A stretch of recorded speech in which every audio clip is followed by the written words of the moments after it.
University and formerly director of the Cold War International History Project here at the Wilson Center, which is sponsoring this event. Today's featured speaker is Professor Bradley Simpson, who is the new author of Economists with Guns, Authoritarian Development and U.S. Indonesian Relations, 1960 to 1968. He is an assistant professor of history and international studies at Princeton. He also is the head of an ongoing project at the National Security Archive to collect declassified U.S. government documents on U.S. Indonesian relations. U.S. Indonesian relations in the 60s are, of course, a fascinating subject and feature a turbulent climax in 1965 with the government overthrow and coup. And he will speak first to present the findings in his book. Then we have two distinguished commentators. David Ekbladh is assistant professor of history at Tufts University and the author of a forthcoming work, The Great American Mission, Modernization, and the Construction of an American World Order, 1914 to the present. And then Professor David Painter from Georgetown University, author of numerous works on Cold War history. And then we'll open it up for informal discussion. And Brad has confided we would be particularly interested if there are any veterans of these events who have come here, so we would especially welcome their perspective. So without further ado, let me turn the floor over to Brad and hold up his book to encourage you to buy it outside. Thank you. Or on Amazon, which is $20 cheaper. So I'd like to thank Christian and Jim and everyone from the Woodrow Wilson Center and the Cold War International History Project for inviting me to come down here, as well as David and David for agreeing to comment on this.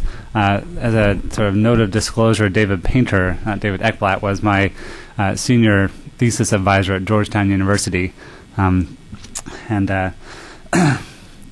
was one of the first of many people to comment on my lack of editing skills, which my editors at Stanford were only too happy to remind me of as I was trying to edit this book. But I'll try and keep it relatively brief, so we can have more time for discussion and see what sort of feedback people have about the book and about the period itself.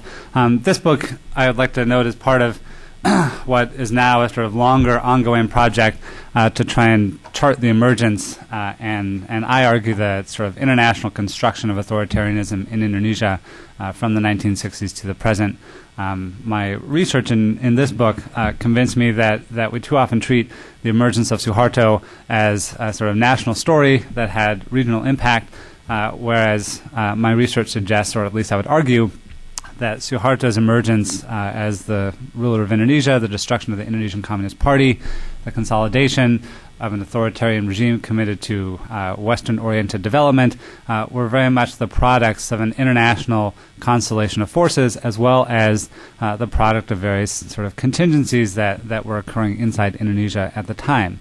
In particular, I argue in the book, the United States, various sort of figures, people in the United States, institutions, elements of the Pentagon, State Department, CIA, and elsewhere, aided by foundations, Western investors, and many other folks, worked with their Indonesian counterpart to support the emergence of an authoritarian regime in Indonesia over the course of the early to mid-1960s, which consolidated itself upon the ouster of Sukarno in 1967 and the further consolidation of Suharto in the intervening years.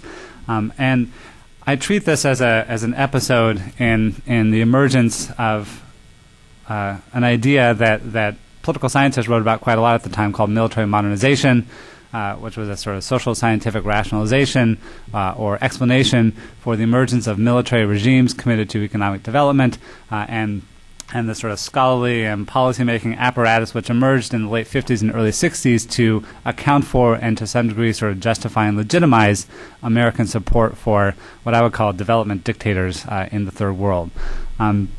But things didn't start out this way. I argue in the book that in the 1950s, the Eisenhower administration, for all of its sort of warm relations with dictators in other parts of the world, was actually quite optimistic about the prospects for parliamentary democratic development in Indonesia.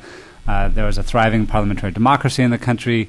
Various agencies of the U.S. government were working with and supporting Indonesian political parties, agricultural extension programs, moderate Muslim organizations, spending lots of money, working to sort of spread propaganda about the American way of life, as Mark Fry and some others have written about.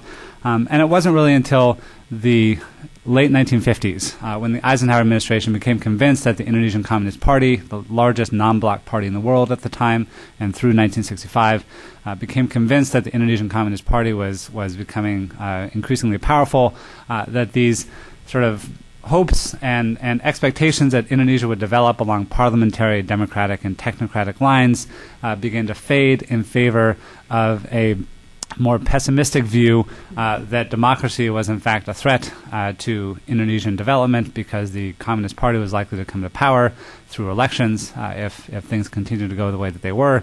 And as we all know from the work of George and Audrey Cain and many others, the United States intervened in and helped to sponsor or help to provoke a bloody civil war in Indonesia in 1958 that essentially laid the foundation for the cataclysm of 1965, polarizing Indonesian society, basically wiping out the middle of the Indonesian political system and leaving Sukarno as the increasingly authoritarian president of Indonesia and increasingly strong army and increasingly strong Indonesian Communist Party standing at different ends of the political spectrum and mobilizing to try and consolidate their own power at the expense of the other over the course of the 1960s.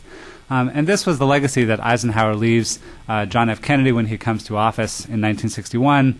By 1960, the Eisenhower administration had concluded that the Indonesian Communist Party was the chief threat to Indonesian stability and order.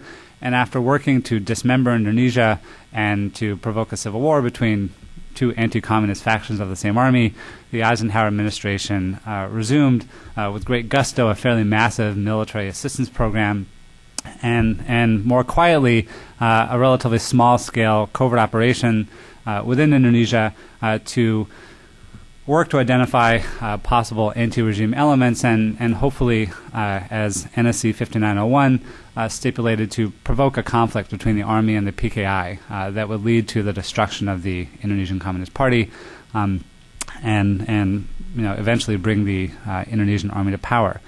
The Kennedy administration, for its part, was much more willing to work with Sukarno, much more willing in general to work with third world nationalist figures, much more empathetic, if not sympathetic, to the forces of anti-colonial nationalism. And initially, between roughly 1961 and Kennedy's death, worked quite assiduously to appeal to Sukarno and at the same time to increase U.S. military and economic and technical assistance sort of across the board, a sort of comprehensive aid program that they thought would help to modernize Indonesia according to the sort of prevailing social scientific rhetoric and ideology of the day. Politically, the Kennedy administration was willing to accommodate Sukarno's revanchist ambitions with regards to West Irian, which we now know as West Papua, helping Indonesia to basically take over the province after repeated military threats in 1962. And later on, we know that in 1969, Indonesia annexed West Papua in a UN-sponsored referendum that has since come under quite severe criticism now that we have the documents on the U.S. and the UN side that show what the circumstances were of this annexation. In addition to attempting to work with Sukarno, attempting to sort of channel the forces of Indonesian nationalism along more moderate and acceptable lines, the Kennedy administration began a program of training, assistance, and political support for the Indonesian armed forces, in particular the Indonesian Army. And I treat this in a chapter in the book which outlines what I call the military moment. this moment in American policymaking and in international history when military establishments in many post-colonial states are beginning to carve out an increasingly prominent role for themselves as guardians of both national defense and internal order, commensurate with their sort of self-proclaimed role in the case of Indonesia as sort of co-fathers of Indonesian independence and as an institution that had a very important role to play both in politics and the economy as well as in the external defense of Indonesia. And the Kennedy administration recognized this and working with the USAID, with the Pentagon and other agencies, worked to provide an increasingly comprehensive program of military aid to the Indonesian Army that I argue was geared towards basically training the Army and providing it with the administrative, technical, business, and other skills to assume administrative control of the Indonesian state, which Robert McNamara says was quite handy when the Army came to power in 1966 after nearly a decade of technical and economic and other kinds of training provided to a generation of military officers along with Western-trained technocrats, the economists of the Economists with Guns formulation, who emerged in 1966 as the sort of twin elements of this military technocratic alliance that Suharto relied upon more or less for the next 32 years. I would argue, and some of this training took place under the auspices, as I point out in the book, of foundation-sponsored programs. It wasn't just the U.S. government, but a wider constellation of forces that were providing the sort of training and assistance to the Indonesian Army, as well as to economists and agronomists and political scientists and lots of other folks, sort of laying the foundation for the emergence of this military technocratic alliance in the late 60s. But of course we know that Indonesian nationalism was not an easily controlled force, and that Sukarno himself, much like we now know is the case with Mao Zedong and Ho Chi Minh and other radical nationalist and communist leaders, was quite unwilling to compromise his political goals for Indonesia and for the Third World to essentially forge closer ties with the U.S. And so Sukarno, in the summer of 1963, the summer and fall of 1963, begins a program of confrontation with the British over the formation of Malaysia out of the remnants of its Southeast Asian empire. And from there, we see a rapid deterioration of U.S., Indonesian, and Indonesian Western relations that leads to the gradual cutting off of economic and military assistance, a challenge, a sort of broader confrontation with foreign investment, including attempts to nationalize parts of the Indonesian oil industry, which I argue in the book were seen as probably the most significant element of this growing crisis in the bilateral relationship between the U.S. and Indonesia. And the book, and others have written about this, I note that Britain and the U.S. and other countries who had an interest in what was happening with the confrontation over Malaysia were increasingly at odds with their regional political strategies. Britain's strategy in the region rested upon attempting to essentially frustrate and block the Indonesian Army's cohesion and ability to wage this campaign of military confrontation, increasingly through covert operations, through propaganda efforts, and through covert military action aimed at essentially tying down the Indonesian Army in increasingly futile military operations so that they could not block the formation and consolidation of the new nation of Malaysia. The Johnson administration, for its part, over the course of 1964, came increasingly to the conclusion that Sukarno and Indonesia more generally were tilting towards the People's Republic of China, and that there was not much that the U.S. could do to halt this seeming slide to the left. And so in the autumn of 1964, right around the time of the Gulf of Tonkin resolution, the beginning of the debates in the White House about the escalation of the war in Vietnam, and coming just a few months after a similar covert operation in Brazil had ousted a similar left-wing government that was challenging American investment and in the eyes of the Johnson administration, tolerating an increasingly powerful left wing. The Johnson administration, working with its British allies, accelerates a program and expands a program of covert operations that I argue is explicitly geared towards provoking an armed clash between the Army and the Indonesian Communist Party, with the explicit goal of trying to lure the Communist Party through a program of I think, essentially black propaganda and other operations to sort of overplay its hand and to launch what American and British and other officials hoped would be a failed coup attempt that would then provide the Army with the political opportunity that they thought the Army would never take on its own, to strike first and strike hard and essentially wipe out the Indonesian Communist Party. American officials, I don't think, could anticipate the timing or the sequence or the exact constellation of events that might unfold, but I think the documentary record is quite clear that this was the goal of British and American covert operations, and there's now a fairly lengthy documentary trail showing that not just American and British, but New Zealand and Australian and other officials were sort of talking about this in ambassadorial meetings and other fora, where they were discussing quite explicitly how they might lure the Indonesian Communist Party into essentially providing the Army with a pretext for wiping it off the face of the earth. It's about this time, something which other historians haven't really explored very much, that I also noted that American and British officials, again, just a few years after these disastrous covert operations in 1957 and 1958, began talking about the possible breakup of the Indonesian archipelago in the event that the Communist Party were to come to power, or that it would appear that Sukarno, or in the island of Java itself, was increasingly under the control of the Communist Party. And this is a quite striking revelation, at least from my perspective, given the disastrous aftermath of this last failed attempt at provoking a civil war in Indonesia, provoking the breakup of the Indonesian archipelago. And these discussions among American and British officials actually continue into December of 1965, 3 months after the September 30th movement, more than 2 months after the initiation of these mass killings that continued into March and April of 1966. And I think it suggests that the concerns of American and British officials went far beyond mere sort of horror and anxiety at the prospect that the Indonesian Communist Party might come to power, and extended to a broader concern with the challenge that Indonesia was essentially throwing down to the prerogatives of Western investors, especially and including American oil companies who were coming under increasing challenge. American oil companies, Stanvac, Caltex, and the British-Dutch conglomerate Shell Oil, which are the three major oil companies in Indonesia at the time. And over the course of the summer and fall of 1965, Sukarno and elements with support of the Indonesian Army and various ministers moved forward with a program to essentially nationalize the refining capacity of the oil operations in Indonesia.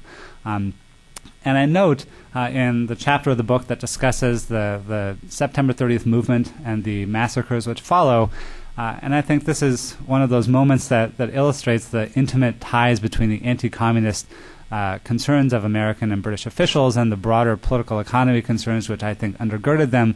At the height of these massacres in late 1965, the Indonesian government planned to move ahead with its takeover of refining capacity.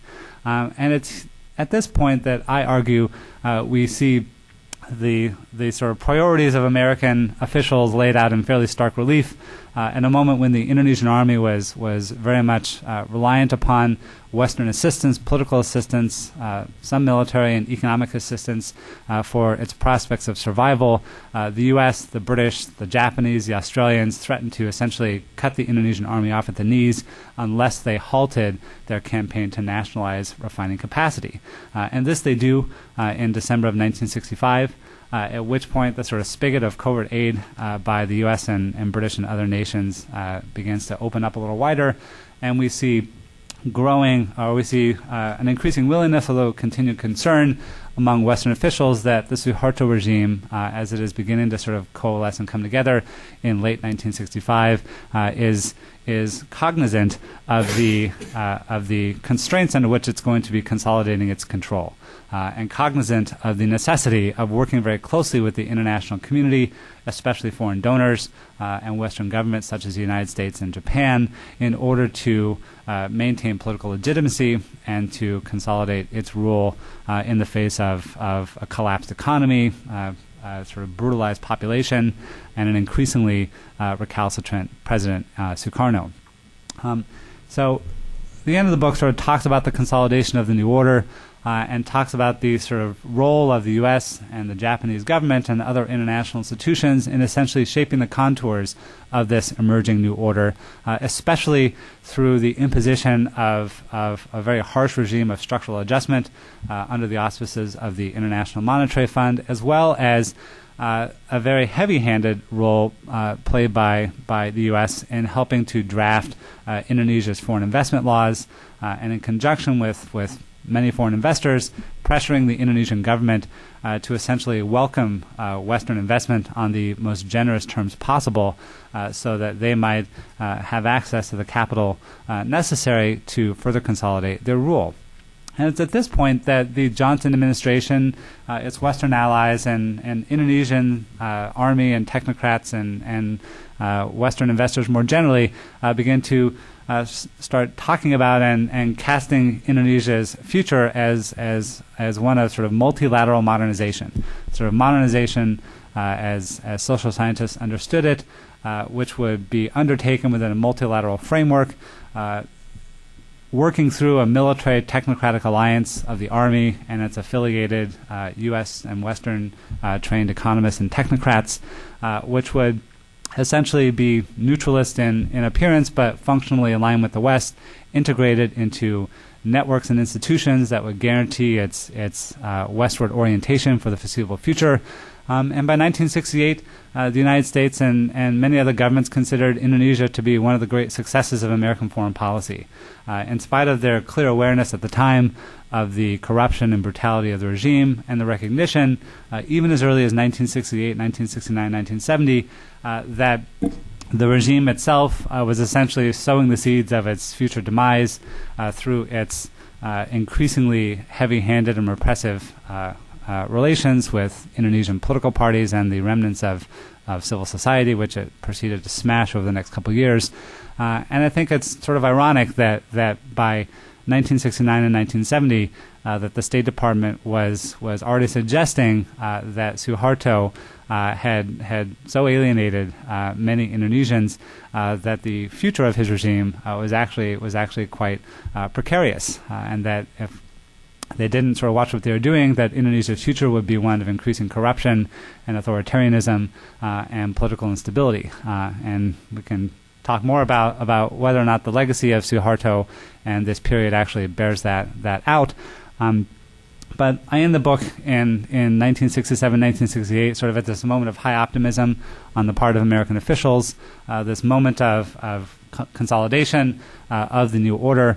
And my next book project, which sort of flows out of this, which is based on my work with the National Security Archive, the Indonesia East Timor Documentation Project, will try and take up the story of the new order itself and argue that Indonesian authoritarianism under the new order was in effect a transnational construct of Western governments, of international institutions, the United Nations, the World Bank, the International Monetary Fund, foreign investors, as well as non-governmental organizations ranging from foundations to the International Planned Parenthood Federation, human rights organizations, and many others who helped to shape the contours of Indonesian authoritarianism, either bolstering the regime from without or helping to undermine it from within. And I think that we can see some of the seeds of these dynamics in the period that I cover in the book, but I'll sort of leave it at that and welcome David and David's comments on things. Thank you, Bradley.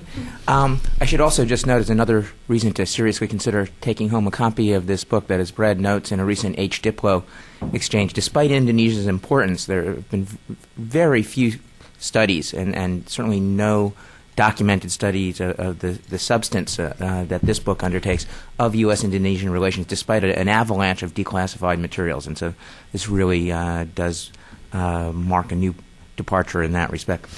David? Take your pick. Which David would like to go first? All right, okay. I just need to make a quip, though. I had a boss who was also named David and said every Tom, Dick, and Harry is named David, so if there's any confusion. Okay. I was going to start out with the disclosure that Brad made that he is a former student in the sense I was the mentor for his Georgetown undergraduate honors thesis in history back 1994, I believe. And I also read an earlier draft of the manuscript, and I am mentioned in the acknowledgments. Now, if anybody has any doubts about my objectivity, I would point out, as Brad reminded me a few years ago, that I gave him an A- on his honors thesis. That seems still to be a sore point. So I think I can have a history of being positively critical of his work. I'll try to be brief, and to help me do that, I'm going to read this, because if I don't read it, I'll just be all over the place. Now, in recent years, scholars have increasingly recognized the key role of the Third World in the Cold War. Oddvar Vestad's The Global Cold War is perhaps the best known of the new studies, but it's not alone. And I think that Brad's work is a significant addition to this literature. In this regard, I would also point out that Brad's work reinforces my belief that the 1960s, not the 1970s, as Vestad argues, was the pivotal decade in the Cold War and the Third World.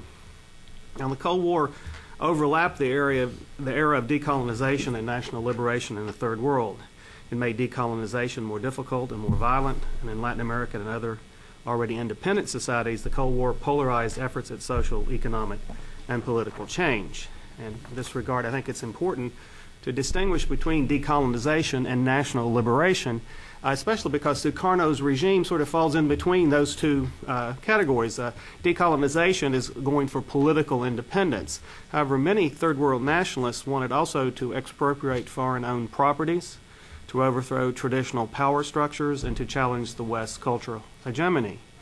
And although most Third World conflicts were indigenous in origin and their eventual outcome determined more by their internal histories and characteristics than by U.S. and Soviet policies, there seemed to be at least, and this certainly were at the United States, a symbiotic relationship between social transformation in the Third World and the interests of the Soviet Union. You see, this is one of the reasons the U.S. was so concerned about what was going on in the Third World.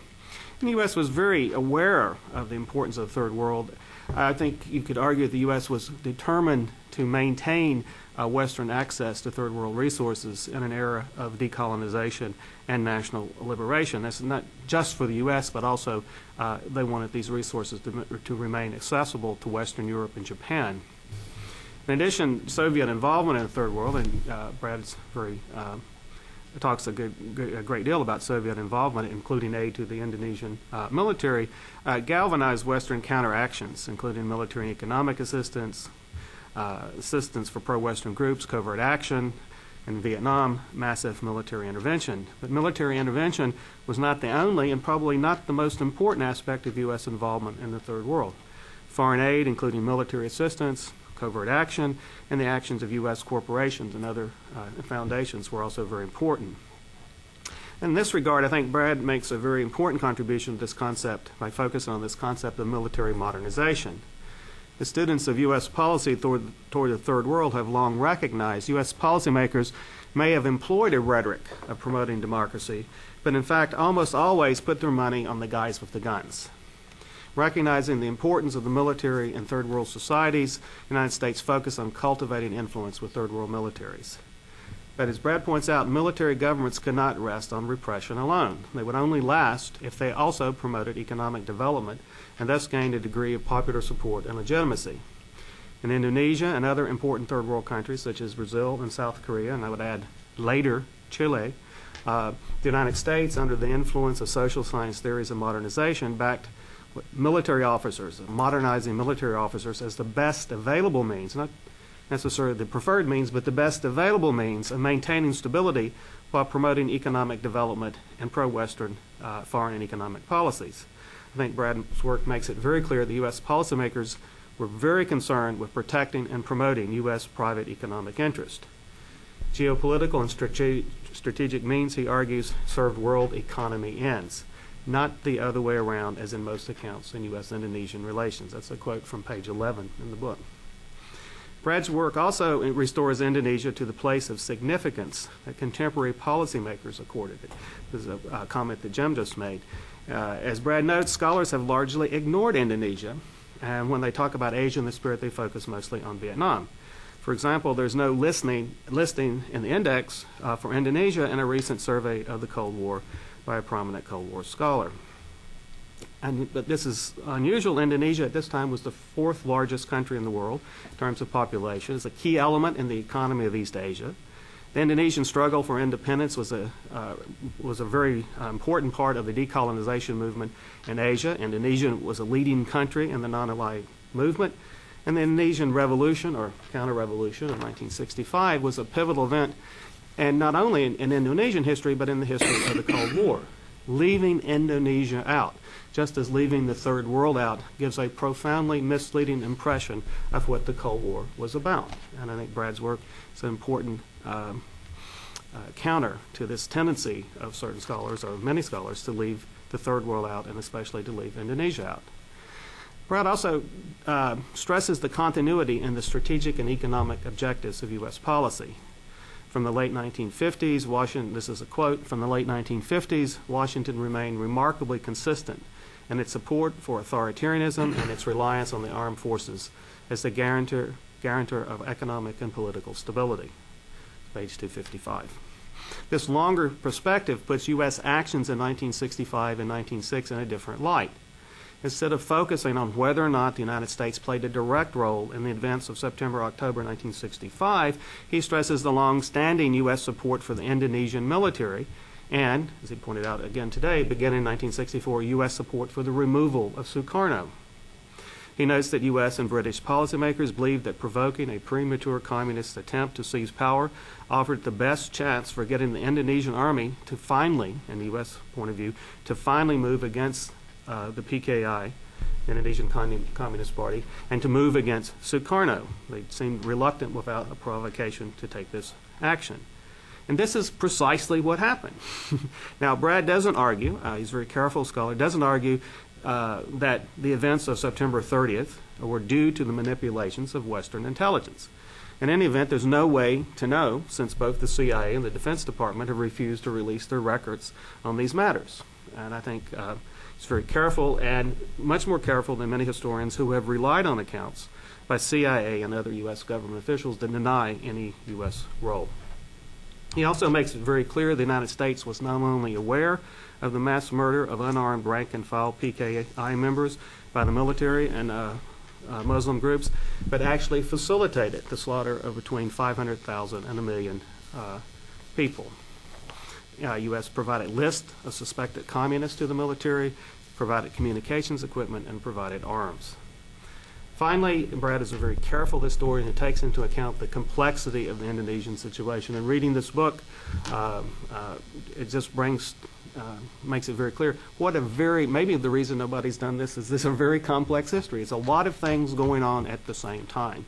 He recounts the disputes. He talks about continuity in U.S. policy, but he also recounts the disputes and tactical compromises that marked U.S. policies. He's aware that modernization theory was not monolithic, and the way it's applied is also not only a function of theory, but a function of circumstances. He discusses the British role and draws on British records, and particularly he talks about the impact of the conflict between Indonesia and Malaysia.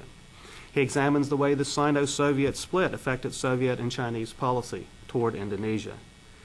Another thing that he does very well, he stresses the agency of Indonesian actors. Indonesia is not being acted on. Indonesians are taking action on their own. In this regard, the Indonesian military had its own reasons for embracing a policy of military modernization. It had its own reasons for moving cautiously against Sukarno and its own reasons for destroying the PKI. I don't want to go on too much more. I just want to end by saying Economists with Guns is a major contribution to the history of the Cold War, and it's a major contribution to the history of U.S. policy toward the Third World. Thank you, David. Other David? I actually, like David, I have a prepared set of comments, but they've already been posted. I'll make a pitch for a wonderful thing that's done by the HNet for one of their listservs, HDiplo, the Diplomatic History listserv, where there's a detailed discussion by a number of scholars on Brad's book that was published, just put up on the web on the 11th. So Brad's probably sick of hearing from me, and I'll try not. No. Yeah.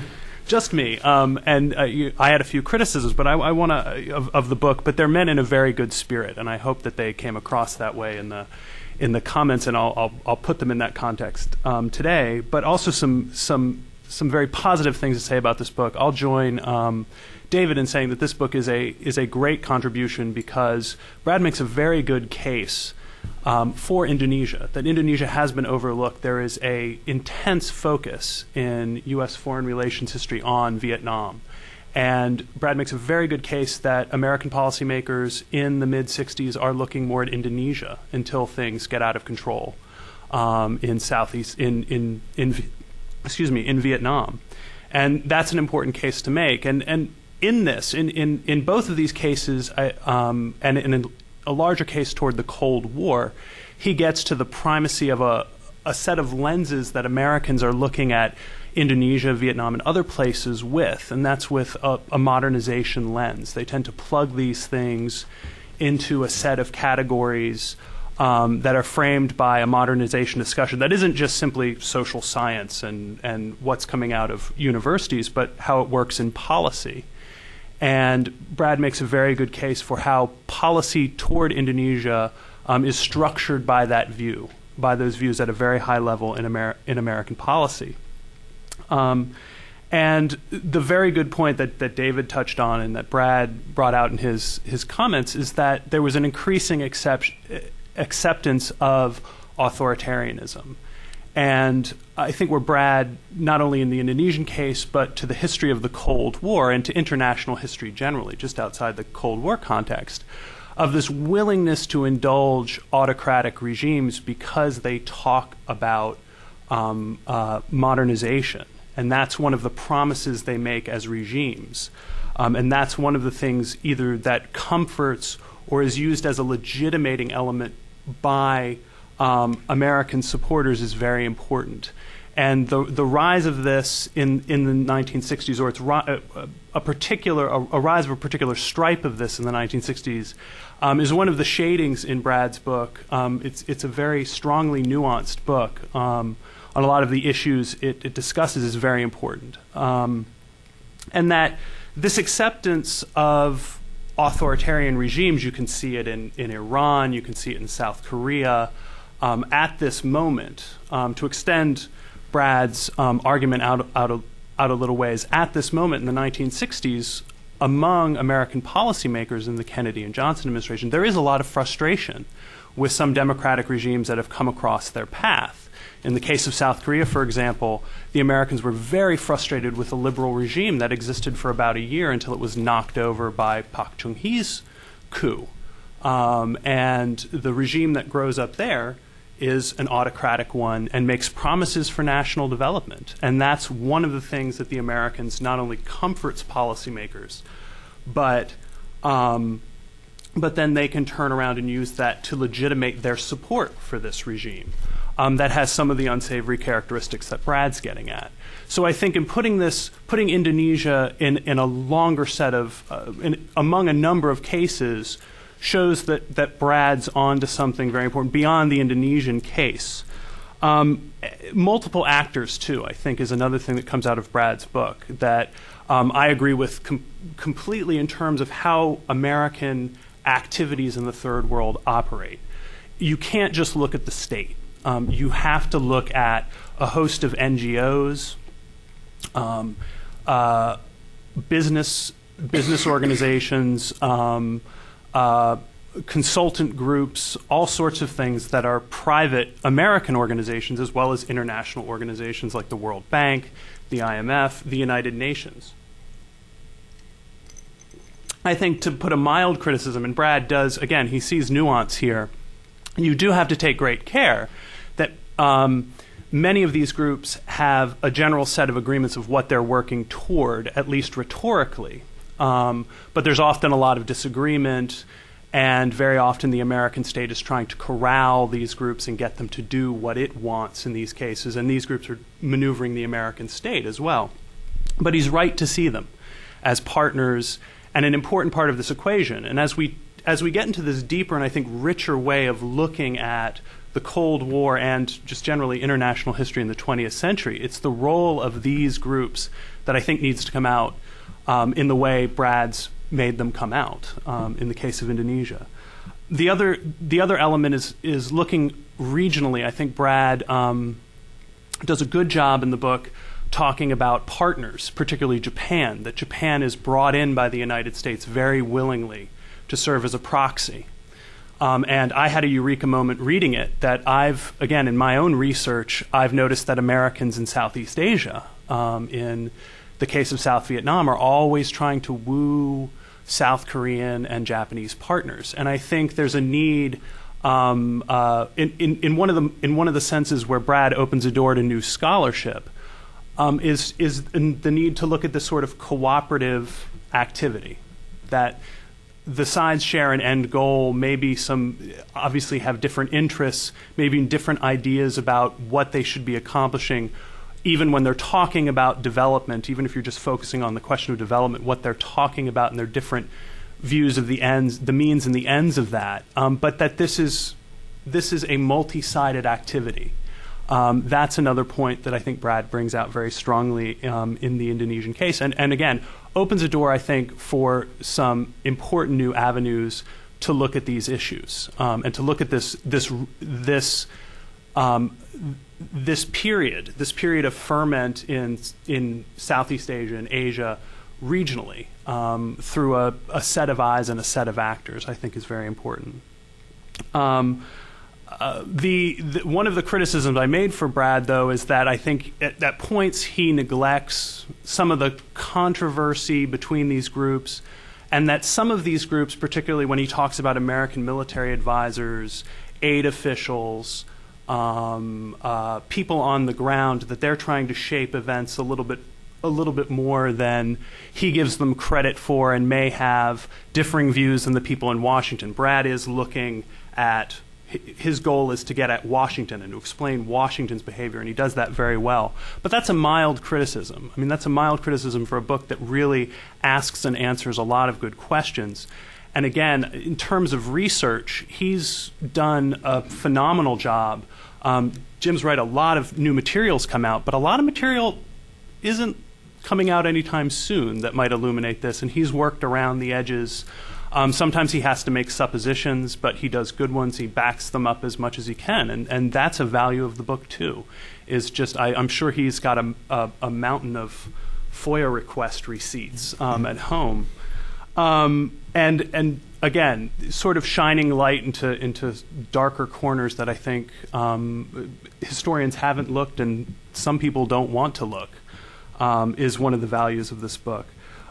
One thing that came to mind, and I'll throw this out sort of hastily and quickly, is that I thought of the Far Eastern Economic Review, somebody correct me, that put out a thesis in the mid-'70s that said, thank goodness the United States fought in Vietnam because it gave time for Southeast Asia, Singapore, Malaysia to develop.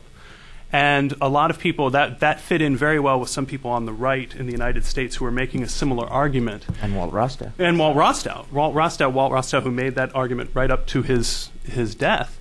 That Far Eastern Economic Review thesis, should we modify it and say it wasn't the fact that the U.S. was fighting out in front, it's that the U.S.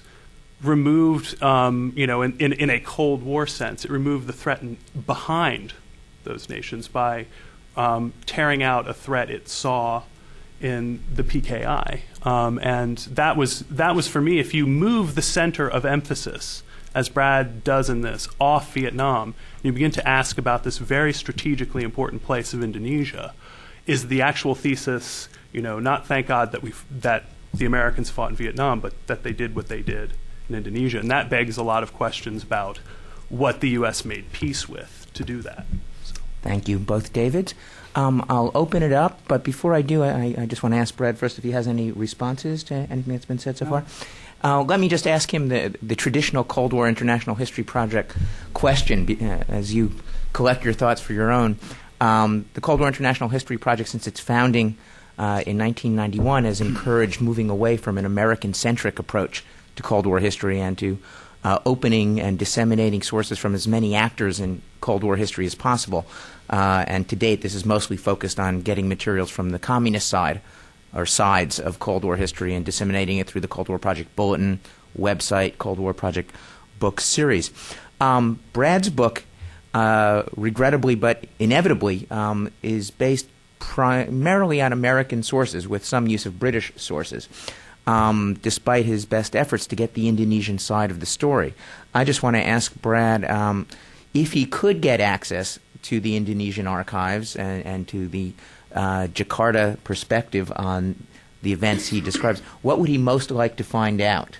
And in my own mind is the hope that his book can serve as a centerpiece of a broader project to collect materials on the international history of Indonesia and Cold War history, because the Cold War project has begun to collect materials from China, Russia, Eastern Europe on their relations with Sukarno and the 65 events. Brad?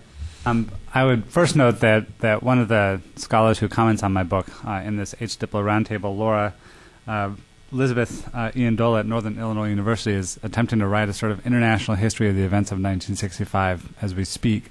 And rather than simply wishing that I had access to the Indonesian Foreign Ministry archives, which are basically closed after independence, and military archives as well, that I would be most fascinated to get a sense of the of the maneuvering within the Indonesian Army and within the Indonesian Foreign Ministry between the U.S., the Chinese, and the Soviets in 1965 and 1966. We know now from the work of Arnie Westad and Ragnar Boden and a couple of others that the Soviet Union by late 64, early 65 had basically decided that the PKI was lost to it and began tilting towards the Indonesian Army after spending years trying to beef up the Air Force and the Navy, and actually began approaching Muslim groups as a counterweight to the PKI, and commented to Indonesian officials that if it comes to a choice between supporting the wiping out of the PKI and seeing the PKI come to power, that we'd rather see them destroyed, which is a pretty extraordinary admission by Soviet officials in 1965. We do know that Indonesia had tilted, Sukarno had tilted towards Beijing, and that the PKI had essentially adopted some of the urgings of Mao with regards to political strategy, especially in rural areas, pushing for radical or accelerated implementation of land reform, calling for the creation of a so-called fifth force of armed peasants and the like. And I would be most interested to get a sense from especially the Indonesian Army's perspective of how they were reading these events, not just with regards to the activities of the PKI, but with the maneuvering and increasing sympathy that Sukarno expressed towards Beijing, and their increasing overtures from the Soviet government to essentially aid them in trying to frustrate what they saw as the designs of China to assist the PKI and Sukarno in marginalizing them and consolidating their own power. It's more than just wishing we had access to the Indonesian sources, which are few and far between, but also access to the Soviet and Chinese archives. And I think that there's still an incredible amount of work to be done in this area. And my book has sort of scratched the surface of, I think, what is a whole series of fascinating and incredibly complicated maneuvers and negotiations between the three sort of superpowers in East Asia during the Cold War that hopefully other scholars can take up in future research. Thank you. Let's open it up for discussion. Please raise your hand, wait for the microphone, and identify yourself and also any relevant connection you had or experience you had to those events. Yes? Mm-hmm. Thank you. Full disclosure, my name is Alex Shakau. I did a dissertation on foreign economic assistance in Indonesia, finished in 1962, and then I was Peace Corps director from 63 to 65, and then the Indonesia country director for AID from 68 through to about 72. So I'll make sure to talk to you afterwards because I like the interview. Yeah, I mean, I obviously need to read your book because you have done an extraordinary amount of research and looked at documents that I certainly did not see at that time and have not kept up with since I've been doing a few other things since then. But it does sound to me as though you have postulated a kind of grand conspiracy of these various groups within the United States and elsewhere around the world to impose upon the Indonesians some policies and directions that they were not interested in. And this is a conscious effort throughout, beginning in the 50s and throughout the 60s. I'm not talking now about the Suharto period beyond the 70s and the corruption and so forth, but am I correct that you really see this as a grand conspiracy? I mean, for example, there are many different things on which I think I would probably have a different view than you, but I have not looked at the latest documents. But I know that in the early 1960s, it was the Indonesian economists who began working with the military in helping to educate them about what I guess political scientists now call what? It's modernization. Modernization. Yeah. But I think they were basically saying, look, these are people who are bright and able, and it is an important force, and the Indonesian military had since independence, had since the revolution, as I think you may have alluded to it, been a part and a deep part of the society of Indonesia, and they were going to have a major role regardless. And it was very important that they understand something more about economics. And so quietly there was this kind of training, which was their own initiative with the military people in Magelang and elsewhere. And there are many other aspects of this that I wasn't quite sure whether you saw this as all being some hand. Maybe it's this contrast that the second David mentioned between what was perhaps being talked about in some places in Washington, including the CIA, which was quite different from what was being talked about by the American ambassador or the people working on the ground, the AID officials and others. Just please, I mean, I should read your book, and it doesn't do much. It's not much use for me to try to go into specific details without doing that. But do you see this as some sort of grand conspiracy, and that this is all a playing out of some conscious goals and desires set up by people sitting here in Washington at CIA, at the Pentagon, at the State Department? Absolutely not. And I think it's worth noting that there was a sort of generation of scholarship, including David Ransom and Peter Dale Scott and others, who advanced a sort of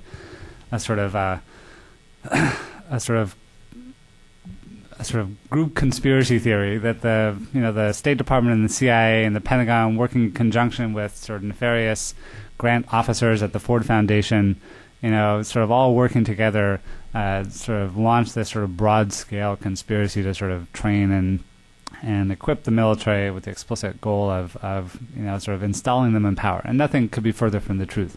What I try and spell out in the book is how I think it was McGeorge Bundy at some point wrote that those who are seeking a sort of a theoretical explanation, a sort of broad explanation of American policy, will find nothing of the sort in the documentary trail.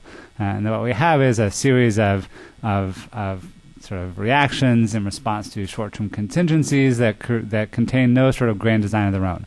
And I think that the documentary record reveals quite the opposite. That at the highest levels of the Kennedy and Johnson administration, there was a vision of where Indonesia ought to be going, and a vision of how military and economic and technical assistance could try and move Indonesia towards what Indonesians and Americans conceived of as modernization at the time, on all fronts at the same time. And technical assistance in the realm of agriculture and a lot of the stuff that you're working on within AID was a crucial component of that. And I focus a little bit in the book on the Kentucky Boger Exchange Program, which helped to train hundreds of Indonesian agronomists and agricultural engineers in American-style farming techniques, as they were doing in many other parts of the world, bringing farmers and agronomists to land-grant universities in Wisconsin and elsewhere, and essentially helping to give them some of the sort of intellectual tools and through other means some of the physical tools to help capitalize agriculture, believing that the intensification and capitalization of agriculture was one way in which Indonesia could overcome the sort of triple threat that too many people on too little land growing too little food, at least as Americans and some Indonesian demographers such as Widodo thought about things. That this was sort of one component of a sort of broad, comprehensive strategy of attempting to use American and Western assistance to help accelerate the process of economic development in Indonesia.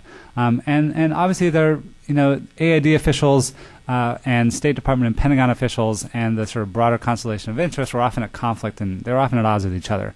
And the AID officials, for example, who were working in the area of civic action, along with George Benson, who was the military attaché at the time, and who had the best contacts with the Indonesian military of anyone in the country, were constantly battling the Pentagon who saw the sort of civic action sort of approach as really a distraction from their primary charge of building close ties with and sort of providing combat equipment to the Indonesian armed forces. And USAID in many other parts of the world was pursuing this civic action approach, which I think was consistent with this emerging scholarly and policy consensus that military establishments had a important role to play in shaping and guiding economic development in the third world. And it was precisely through the encouragement of encouraging the military to get involved in ostensibly grassroots development initiatives that broader technical and economic assistance programs help to further these ends. I don't think there's anything conspiratorial about suggesting that the Indonesian Armed Forces, which had its own civic mission program and whose territorial command and warfare strategy was emerging parallel with and concurrent to the emergence of these ideas about military modernization in the U.S., that there's anything conspiratorial about arguing that many Indonesians had interests and agendas that overlapped with and sometimes conflicted with their American counterparts. What American officials were trying to do, at least at the highest levels, I would argue, was identify allies and partners who shared similar understandings of the developmental and political challenges Indonesia faced, and to try and cultivate and protect those allies in the face of an increasingly intense political assault in the latter years of the Sukarno regime. And as you well know, Indonesia became a very hostile place for Americans of all stripes, including even the Peace Corps program, which, if I'm not mistaken, was mostly phys ed instructors in the early 60s. And even they were driven out after Sukarno had sort of been very, very enthusiastic about the Peace Corps contingent that was there in Indonesia. Maybe you could sort of enlighten me about why he saw phys ed instructors as a political threat in 1965. But he didn't, by the way. Yeah. He didn't. But I don't want to take up time with people with that. Yeah. I'll clarify that for you. It's not what you said is not accurate about what happened there. So that's a narrow subject. Yeah. But afterwards, when the military begins to consolidate its rule, in the early mid-'60s, these sort of technocrats, they occupy a socially and politically very marginal position in Indonesia, and their sort of understanding of modernization is not widely shared.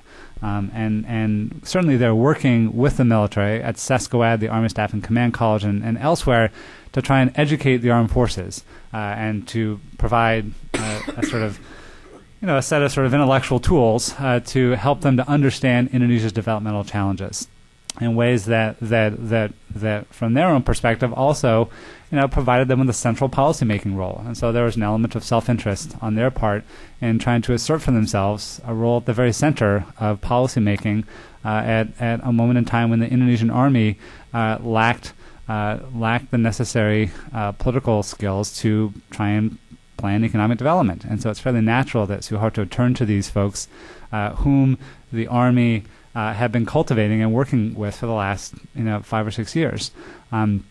After 1965, certainly the U.S. and other Western governments and agencies began very consciously pushing these technocrats as the folks with whom they thought the Indonesian Army needed to be working. And they made it very clear that aid would not be forthcoming unless they worked with these economists and allowed them to play a very prominent role in shaping policy. And it was also a reflection of the understanding that the Army in many ways was the chief obstacle, even as they were their chief allies in this process, that the Army, because of its corruption, because of its own political interests in trying to increase the size and empower the armed forces, was simultaneously its ally and the chief obstacle to its goals of trying to modernize Indonesia. And so they'd hoped that the technocrats would, by channeling aid through them, could help to rein in some of the excesses of the armed forces, and through its provision of military assistance, they hoped that they could also rein in the desire of the armed forces to launch a broader, sort of more comprehensive program of military modernization, as we would understand in more contemporary terms, that they also saw as a threat to these broader sort of economic visions of how Indonesia should develop. Brad, just to be clear, though, on the specific question of the events of the fall of '65, your argument is that the U.S. covertly desired a military takeover that would involve the destruction of the PKI and welcomed it, but that the specific events of the fall of '65 were not hatched in Washington as a conspiracy. Does that? Yeah, and no one knew, and people anticipated. You know, they had an idea of what they would like to see happen, and I think the very limited records that the CIA has declassified make it fairly clear that this was in fact the sort of goal of the accelerated covert operations that were taking place beginning in August of 1964 were precisely to try, I think, to do the sort of thing that the CIA tried to do in Brazil, which was to sow confusion, to spread rumors. In the summer of 1965, there were rumors flying all over Jakarta, as everyone knows, that the Army is planning a coup, the PKI is planning a coup, and this sort of uncertainty and instability, I would suggest, helped to create a political environment in which, as we now know from John Russa's excellent book, A Pretext for Mass Murder, in which he, I think, argues quite persuasively that a handful of the Indonesian Communist Party's leading members, including ID, did conceive of and help to execute the Gestapo movement of September and October 1965. But this was not an operation of the rank and file of the Indonesian Communist Party, who were largely unaware of what was happening. And American and British officials recognized after the events had taken place that they had an opportunity on their hands. You know, initially, no one knew what was going on. You know, Marshall Green said in early October that Sukarno is either alive, dead, in hiding, or he masterminded the whole thing, and which is a pretty wide array of options. So no one knew what had happened, who was responsible. The British and the Americans pretty quickly thought that the PKI had something to do with it, but George Ball had to check with the head of the CIA to make sure that the CIA didn't have anything to do with it, because he didn't know. And Richard Helms came back and said, I can go on record in saying that we had nothing to do with this. But clearly, the covert operations of the CIA at the time were, at a time when the rest of the embassy had been largely scaled back, were attempting to create the sorts of political conditions in which the PKI would, I believe, get nervous enough about the situation, fearful enough that they thought the Army might be preparing to strike against it, that they would sort of overplay their hand and provide the Army with an excuse to move against it. And American and British officials always fretted that the Army would only react, not act, and they constantly sort of asked themselves, what can we do to try and create the political conditions for getting the Army to act, or at least getting them to react and getting the PKI to act. And I think that this was the sort of opportunity that presented itself in 1965, and the United States very consciously took advantage of that opportunity to the fullest to push the Army to help not just move Sukarno aside, but to exterminate the Communist Party root and branch as a necessary precondition for the reestablishment of a westward-oriented regime that was committed to economic development along lines desired by the United States and other powerful governments and institutions. And I don't think there's anything conspiratorial about suggesting that, and I certainly don't wish to argue that in the book, and I make it very clear that that's not what I purport to argue. Okay, over here. Yeah. Wait for a microphone, please.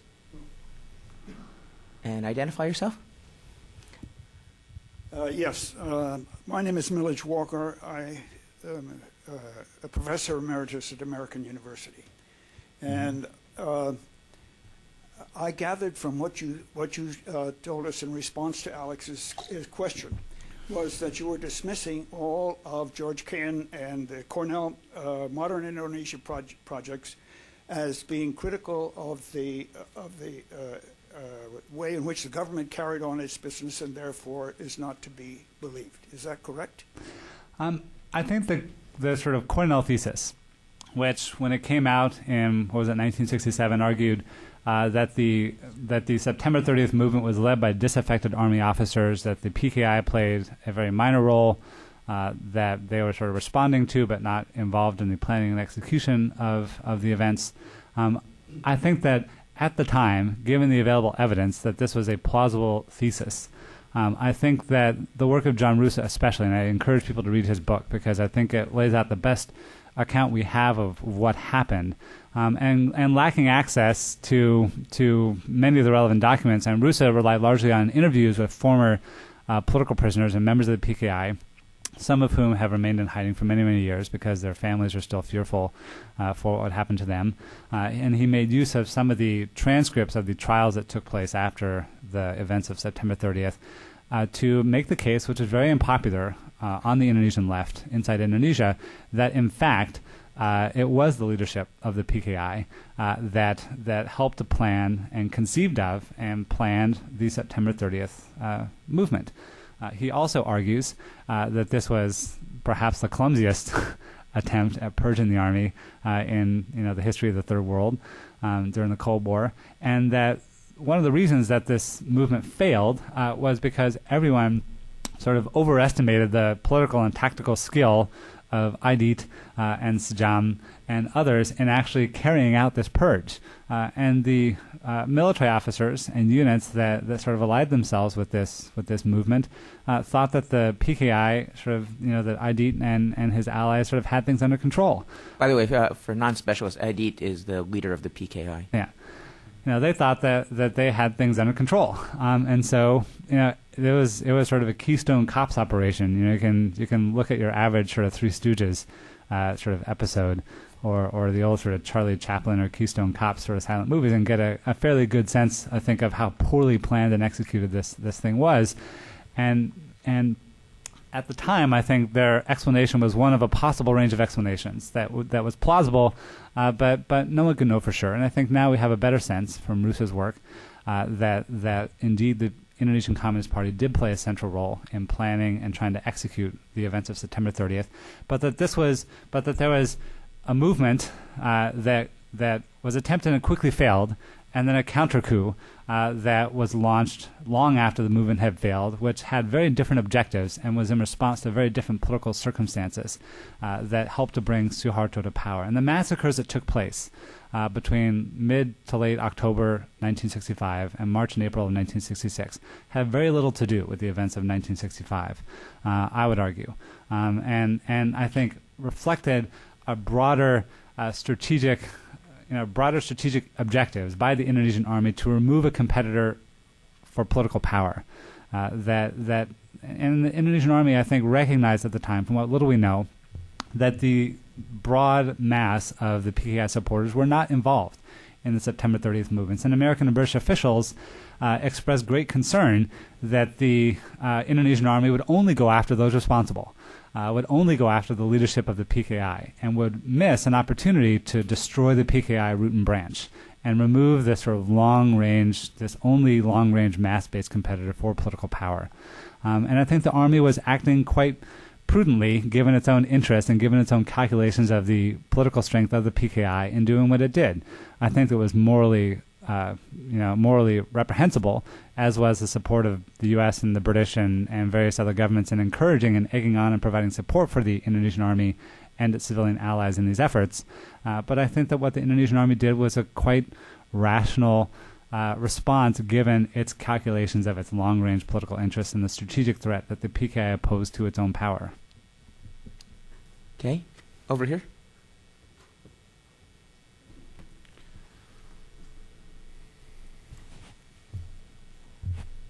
Thanks. I'm Kevin Harris. I'm a student over at Johns Hopkins in sociology. I'm a non-specialist. I study Iran, but that's the reason I came, because there's a lot of similarities in the way that authoritarian modernization as a strategy and as a set of policies were implemented in Iran under the Shah.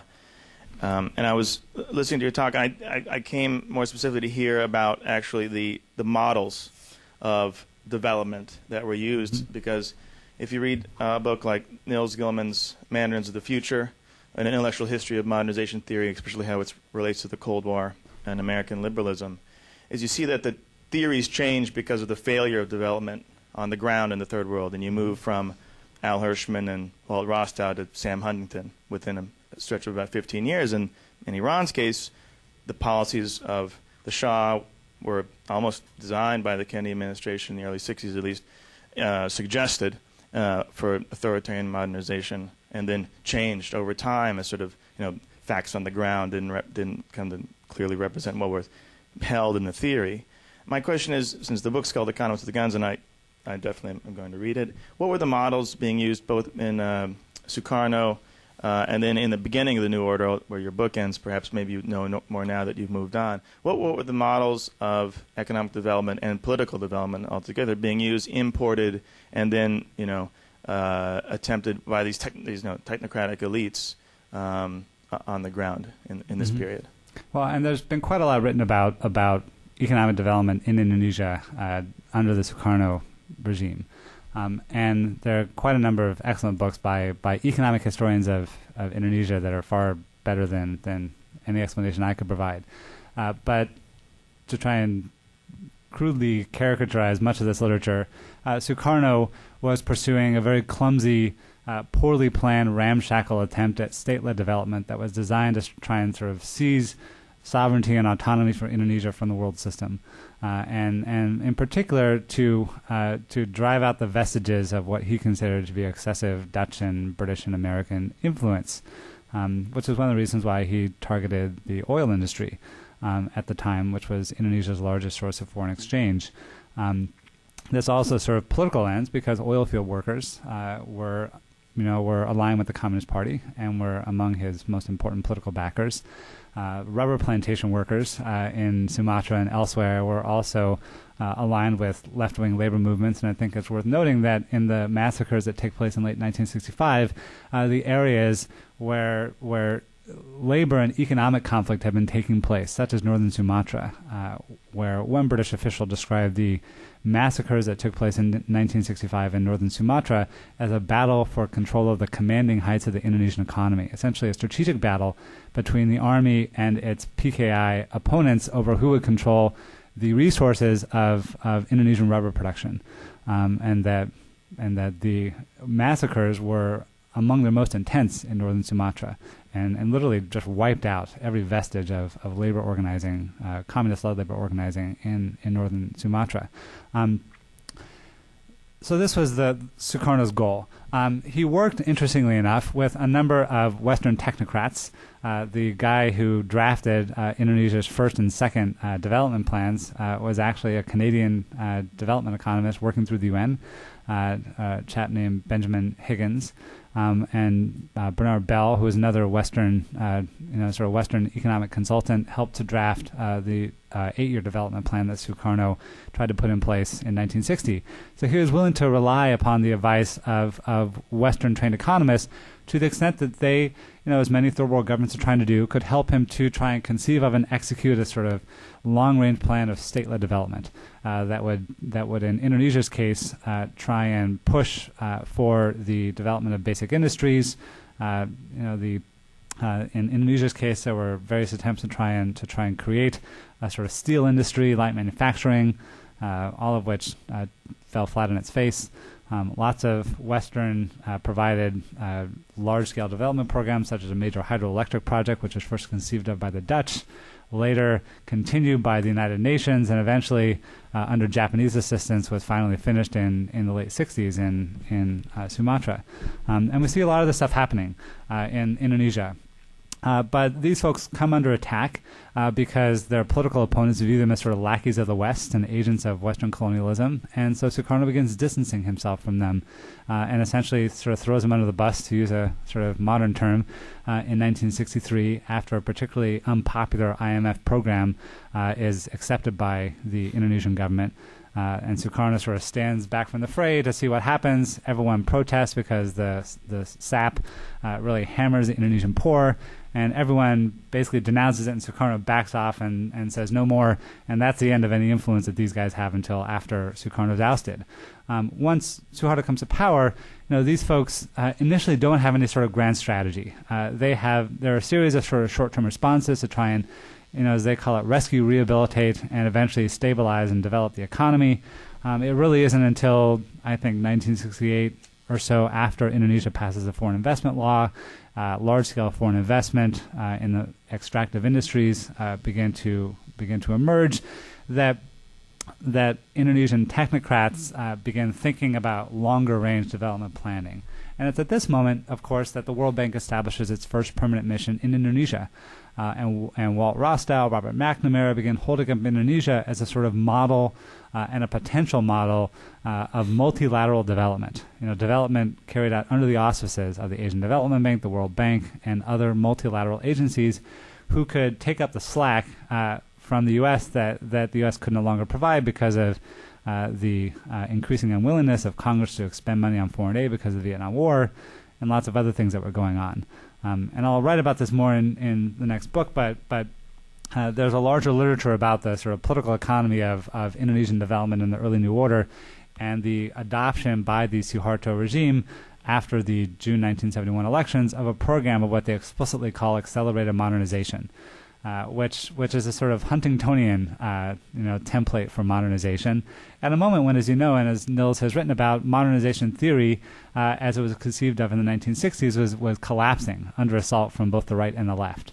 And it's interesting that the model that Suharto and his allies begin to promote in the late 60s sort of prefigures Samuel Huntington's sort of vision that he begins to write about, this sort of conservative attack on modernization theory.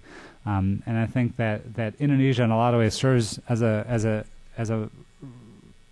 existing case study that affirms the arguments that Huntington and Guy Pauker and others are making in the late 60s, that serves as a way of sort of carrying modernization theory forward, even as modernization theory as it existed in the 1960s had basically collapsed in the face of the failures of its adherents and proponents to achieve anything in the realm of meaningful development in Latin America, Iran, and elsewhere.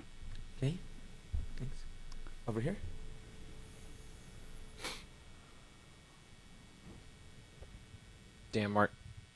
Dan Markey from University of New South Wales. Mm-hmm. Given, let's accept the inherent territoriality of military regimes, Mm-hmm. Your book culminates in an era, particularly 1967, when ASEAN is formed under leadership of Indonesia, which essentially shelves territoriality in the interest of cooperative socioeconomic development within the founding members. What role do you see from your research of U.S. policy and perhaps British policy interests in formulating the positions amongst the participating states that formed ASEAN, perhaps particularly in the reconciliation of post-confrontacy in Indonesia and Malaysia? I have not written much about ASEAN, and there are some scholars who are working on this, and I think there's a very good book to be written, a sort of international history of ASEAN's formation. What I can say is that the United States was encouraging the Indonesian armed forces, and the British, of course, as a condition of the resumption of aid.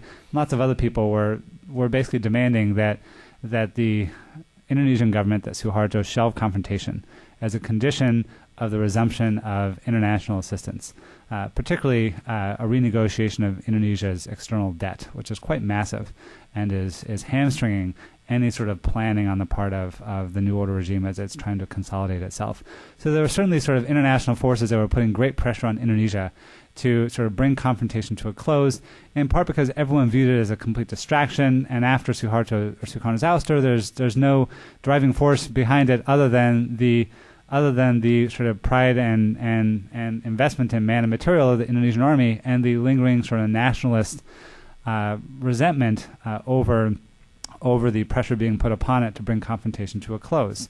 There are plenty of folks who want to continue with confrontation at a low level, but they, don't have much political power in the emerging Indonesian government in 1966. And I think that particularly Adam Malik plays the crucial role in convincing Suharto that really they have to bring confrontation to a close, and that this is going to provide the sort of demonstration of Indonesia's good intentions to reintegrate itself with the West that Indonesia needs if it is going to gain access to the political and economic assistance that it needs to survive.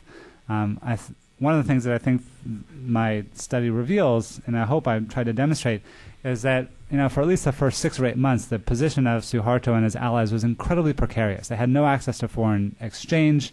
They were relying almost entirely on the expectation that the U.S. and other countries would sort of open up the spigot of assistance, economic assistance, cotton aid, rice, and other forms of assistance that would help them to legitimate their hold on power by demonstrating that they could provide for the Indonesian masses in ways that Sukarno could not.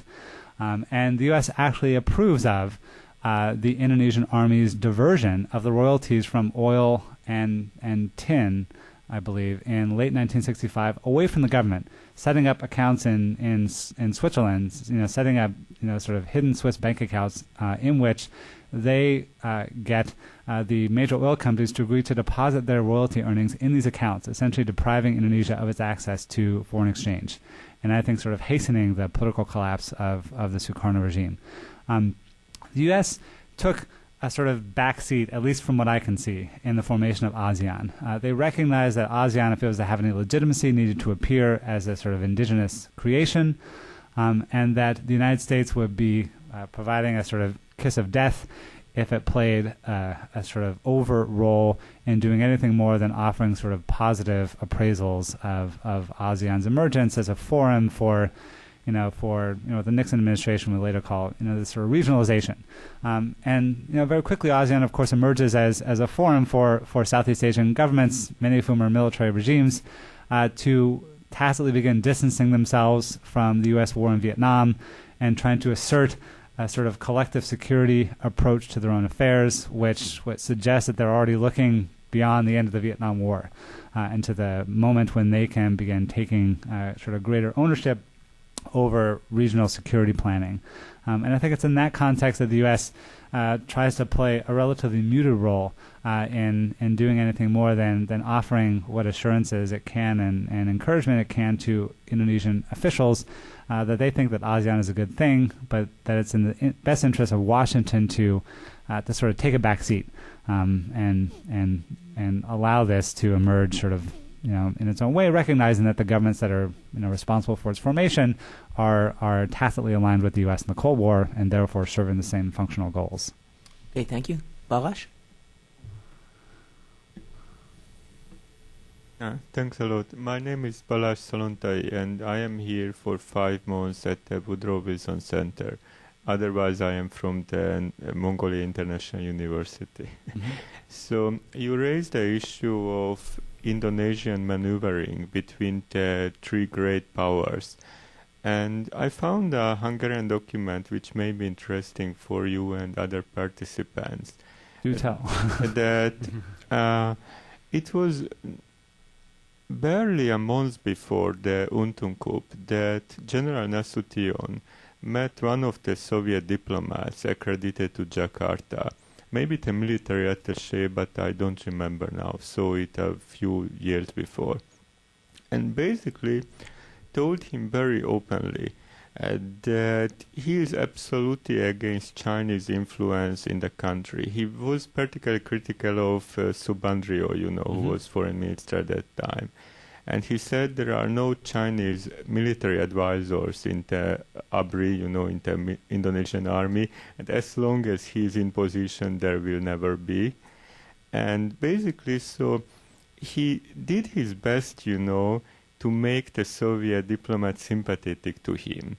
Very detailed, very, matter of fact. And myself, I had a feeling that he was somehow preparing the ground. And as you know, the Untung coup was based on the assumption that there is a kind of rightist conspiracy, so we must prevent it. It seems both sides were maneuvering to prevent the other. Mm-hmm. So what is your opinion? That can you, as far as you know about the maneuvering of General Nasution, could you see any pattern which indicated some preparations? Or was it just a diplomatic maneuvering? I would. My hunch would be that it's the latter. But I'd love to see your document and get it translated so that we could sort of publish it for other folks to look at. Nasution had never been a favorite of the Americans, especially because he never trusted the Americans after 1957 and 1958. Yeah, and he spent some time in Moscow, and he sort of embraced the Soviet sort of flood of military equipment to the Air Force and the Navy after the PRI rebellions, the Promesta rebellions, and throughout that period, I think alone among the Army High Command maintained fairly close and cordial ties with Soviet officials, including military officials who were otherwise focusing their energies on building up the Navy and the Air Force as a sort of counterweight to the American-backed and equipped Army. And my hunch is that it's Nasution's willingness to sort of maintain these channels of communication with the Soviets that soured American officials on him and soured Suharto on him in the aftermath of the September 30th movement in 1965. And initially, Americans, think that Nasution's sort of running the show. They think that he's the one who's sort of in charge. And initially, it's through Nasution's sort of attachés and adjutants that the embassy and the CIA are working to try and gather information about what's going on. And most officials assume that it's Nasution who's going to ascend to power, not Suharto, about whom American officials know appallingly little, which is one of the great sort of intelligence blunders of the Cold War, given that this guy had overseen the military operations, to try and seize West Irian, that he had been one of the commanding officers in charge of confrontation. He was the head of, COSTRAT, the Strategic Command, and yet the Americans didn't know much about him. And at least I haven't found any of the sort of DIA profiles or political biographies that you would see of many other officials, which is quite astounding. And I think directly contradicts the arguments that Ransom and others have made that the U.S. is sort of grooming Suharto in the pre-65 period. It simply wasn't the case. Most Americans knew very little about Suharto, and maybe you guys sort of would disagree and know more about this than I do. But my sense is that Nasution was the person that everyone saw as the successor to Sukarno, and that after September 30th, given his mistrust of the Americans, which persisted during this time, and given his cordiality with Soviet officials, that Nasution had to be moved aside in order for Suharto to sort of consolidate his control, and the Americans made pretty clear that they expected the army to sever relations with China and to start distancing themselves from the Soviet military, even though the Soviets continued to provide military assistance through the end of 1965. They're bending over backwards to try and convince the army that they are on their side, even as the massacres take place, and even as they're publicly denouncing the killings. They're privately assuring, the armed forces, from what little documentation I've seen, that they think it's a good thing that the PKI is being destroyed, and that once, the blood and the dust settles, that they are an ally of the Indonesian Army, and they continue doing this until it becomes clear that Suharto and his military allies want nothing to do with the Soviet Union except as an alternative source of military supplies in the event that the U.S. doesn't pony up. Which they threatened to do in the late 60s, but which the U.S. sort of knuckles under Nixon and decides to finally, at long last, launch this sort of long-demanded sort of re-equipping of the Indonesian armed forces beginning in 1970 and 1971. Thanks. We're just about out of time, but I'm going to assert the chair's prerogative to ask one last question, and it also concerns Vietnam, and it's sort of a follow-on to the comments of the Davids about how some historians and especially former Johnson administration officials contended that the U.S. bought time for Indonesian development by staying in Vietnam.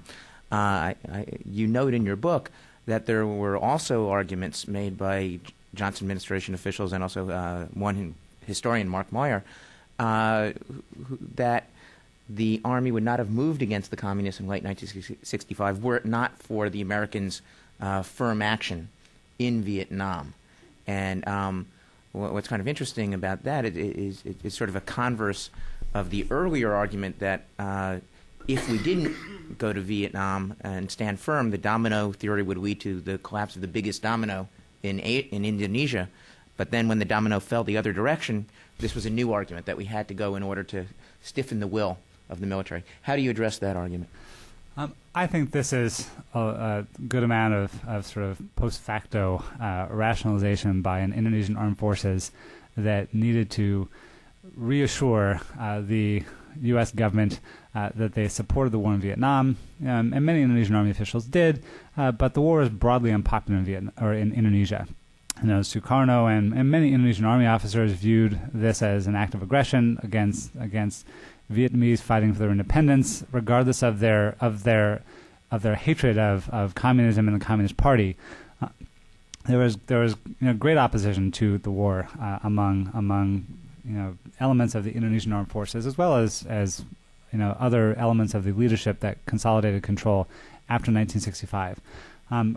I think that rather than the Indonesian Army saying that we wouldn't have done this if it hadn't been for the war in Vietnam, that the calculations of Indonesian officials were actually shorter term. We know that in late '65, the Indonesian Army was coming to the U.S. Embassy, to the CIA, saying, we could move against the PKI, but we're afraid the British are going to attack us in Borneo and northern Sumatra. And it's the Americans who had to try and convince the British to offer assurances to the Indonesian Army that they would not attack them in their moment of weakness, so that they could divert their forces and send them to Central and Eastern Java, send them to Bali, so that they could commence, using their best forces, which were all tied down in the jungles of Borneo at the time in Kalimantan, that they could divert these forces to those places where the military needed to, wipe out the Indonesian Communist Party. That said, I think that the calculations of the Indonesian Army were more short term. It wasn't the sort of broad strategic stance of the U.S. in Vietnam that was important, but rather more short-term calculations about the necessity for certain kinds of covert economic and military and political assistance that convinced the Army that were they to take on Sukarno frontally, that the U.S. would not abandon them, that in fact they would encourage and support them in moving aside the founding father of Indonesian independence, and would help them to gain access especially to the foreign assistance and hard currency that they needed to legitimize and consolidate their rule. And the CIA said shortly after this that the domino theory didn't make any sense, that Indonesia sort of disproved the domino theory, and that arguments that had it not been for the U.S. presence in Vietnam, and a lot of people said this. Hubert Humphrey said this in meeting with Suharto in 1968, that if it wasn't for us and Indonesian officials, I think, were trying to flatter Americans as a means of extorting more assistance at the time. If it hadn't been for your brave stance in Vietnam, we couldn't have done what we were doing. And now, please, can we have $500 million worth of military assistance? And this is the sort of thing that they were saying in private meetings. And I think that one has to take those kinds of flattering statements, with a grain of salt, or maybe with a sort of box of salt, and not presume that they represent a truthful account of what the Indonesian Army is really thinking about the sort of symbolic importance of the U.S. stance in Vietnam. Thanks. I'm getting a signal from Brad's 6-month-old son that it's time to wrap up. I think he was your loudest critic today. Do either of the Davids have any last comments? Okay, I'd like to thank you all for coming, and please join me in thanking our panel, especially Brad. Yeah, thanks, everyone.